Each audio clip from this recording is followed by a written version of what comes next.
देशासाठी त्याग करा, इंधन वाचवा, सोने कमी घ्या, परदेश प्रवास टाळा, राष्ट्र प्रथम ठेवा. पण एक प्रश्न आहे, राष्ट्रासाठी प्रत्येक वेळी त्याग करणं सामान्य माणसानेच का करायचं? एक मध्यमवर्गीय माणूस सकाळी उठतो, ऑफिसला जातो, टॅक्स भरतो, महागाई सहन करतो आणि तरी त्यालाच सांगितलं जातं आणखी थोडं सहन करा. पेट्रोल महाग, गॅस महाग, भाडं महाग, पण पगार तो मात्र तिथेच अडकलेला. आणि वरून सल्ला, गाडी कमी वापरा. म्हणजे समस्या कोणाची आणि सॅक्रिफाईस कोणाचा?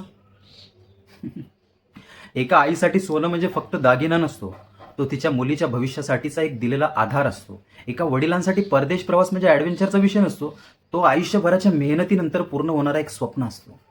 पण जेव्हा लोकांना सांगितलं जातं हे करू नका, ते टाळा, तेव्हा एक प्रश्न पडतो, सामान्य माणसाची स्वप्न इतकी स्वस्त आहेत का?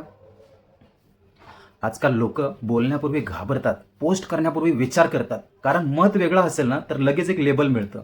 देशप्रेम सिद्ध करण्यासाठी नेहमी शांत असणं गरजेचं आहे का? लोकशाहीमध्ये प्रश्न विचारणं चुकीचं आहे का?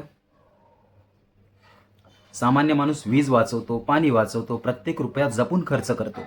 पण हजारो कोटींची निर्णय घेतल्यानंतर तितकीच जबाबदारी दिसते का? सॅक्रिफाईसचा भार नेहमी हा खालच्या लोकांच्याच अंगी का येतो?